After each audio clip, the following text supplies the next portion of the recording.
నమస్తే అండి, నేను రజాక్. జూనియర్ ఎన్టీఆర్ అభిమానుల రచ్చ నెక్స్ట్ లెవెల్ కి వెళ్ళే ఉంది. మరి ముఖ్యంగా టీడీపీ పార్టీని ఇబ్బంది పెట్టేలా ఉంది. ఏకంగా రేపు విజయవాడలో ఎన్టీఆర్ ఫ్యాన్స్ వచ్చేసి ప్రెస్ మీట్ పెట్టబోతున్నారట.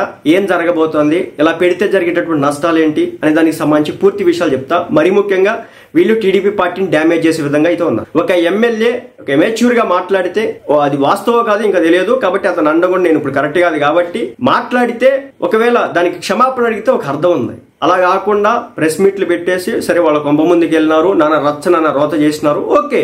ఎందుకంటే మీ అభిమాన హీరో గురించి మరీ దారుణమైన భాష ఉపయోగించినారు, లకారం భాష ఉపయోగించినారండి. అదేవిధంగా ఇంకే రకరకాల మాటలు అన్నారు, నేను ఇంతకు ముందు వీడియోలో కూడా చెప్పిన. బట్ ఈ సోషల్ మీడియా కన్వీనర్లు ఎవరైతే ఉన్నారో రేపు విజయవాడలో ప్రెస్ మీట్లు పెట్టి వాళ్ళు ఏదన్నా లేనిపోని స్టేట్మెంట్లు ఇస్తే కనుక చెప్తున్నా కదా, కొంపలో కుంపటి, మీదంతా కూడా సొంత కుంపటి. టీడీపీ పార్టీ అందా జూనియర్ ఎన్టీఆర్ గారి అభిమానులు అన్న 90% జూనియర్ ఎన్టీఆర్ ఫ్యాన్స్ అంతా కూడా టీడీపీ పార్టీ అండనే ఉంటారు, పక్కనే ఉంటారు. దయచేసి దీన్ని పెద్ద చేసుకోకండి.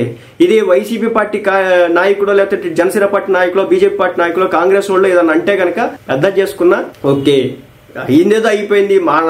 మాట్లాడాల్సిన మాటలు వచ్చినాయి. సోషల్ మీడియాలో ఎంతకంటే ఎక్కువ బూతు పురాణం జరుగుతూ ఉంటది. కాబట్టి నేను చెప్పేది ఏంటంటే దీన్ని పెద్ద చేసుకుంటే ఎవరైతే కన్వీనర్లు ఉన్నారో స్పెషల్ ఫోకస్ లో ఉంటారు. ఇంకా 4 ఏళ్ళు ఉంది గవర్నమెంట్. సో రాజకీయంగా ఉండేటటువంటి శక్తి సామర్థ్యాల గురించి మీకు తెలియంది కాదని నేనైతే అనుకుంటున్నా, అంత చిన్న వ్యక్తులు కాదైతే నేను అనుకుంటున్నా. జాగ్రత్తగా ఉండండి. మరీ ముఖ్యంగా అభిమానంతో అనవసరపు స్టేట్మెంట్లు అయితే ఇవ్వకండి సోషల్ మీడియాలో. జూనియర్ ఎన్టీఆర్ అభిమానులు మళ్ళీ చెప్తున్నా, నేను మీ మంచి కోరి చెప్తున్నా. ఎందుకంటే టీడీపీ పార్టీ అంటే జూనియర్ ఎన్టీఆర్ అభిమానులు చెప్పినా కదా, ఒక ఫ్యామిలీకి సంబంధించిన మాట్లాడుకున్న ఒక ఫ్యామిలీకి సంబంధించిన మెంబర్స్ కదా, కొట్టుకున్న తిట్టుకున్న రక్త సంబంధాలు అలాగే ఉంటాయి కదా. కాబట్టి ఎక్స్ట్రీమ్ లెవెల్కి వెళ్ళకండి, ఎక్స్ట్రీమిజం చూపించుకుంటా పోస్టులు వేయకండి, బూత్ పోస్టులు పెట్టకండి. అది మీ వ్యక్తిగత జీవితాన్ని నాశనం చేసే దిశకి వెళ్ళకండి. ఎందుకంటే రేపొద్దున కన్వీనర్లు వచ్చేదాన్ని పోస్టులు పెట్టి వెళ్తా ఉంటాయి ఆ పోస్టులు. జాగ్రత్తగా ఉండండి. ఇప్పుడు నేను చెప్పా కదా, ఇది వైసీపీ వాడో జనసేన వాడో టీడీపీ ఇంకా వేరే పార్టీ వాడు అయితే కనుక అది సిచ్యువేషన్ వేరే, అది రైవల్రీ, అది కొట్లాట. బట్ ఇది సొంత కుంపటి.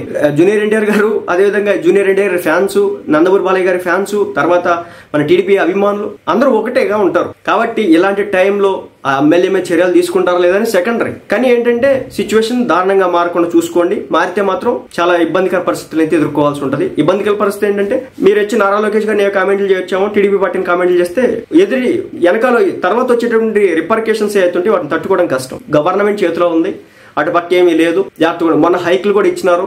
ఎన్టీఆర్ గారి మీద అయిష్టం ఉంటే అసలు పట్టించుకోవాలనుకోకపోతే కనుక హైకులు కూడా ఇవ్వరు. డబ్బింగ్ సినిమాకి హైకులు ఇచ్చినారంటే అర్థం చేసుకోండి. అక్కడ దాకా ఏం తెచ్చుకోకండి, జాగ్రత్తగా అయితే ఉండండి. మాట్లాడే ముందు, పోస్టులు పెట్టే ముందు 1-4 సార్లు ఆలోచించండి. ఈ రోజు కొట్టుకున్న తిట్టుకున్న రేపు పొద్దున మీరు ఒకటవుతారు అనే విషయాన్ని అయితే గమనించండి.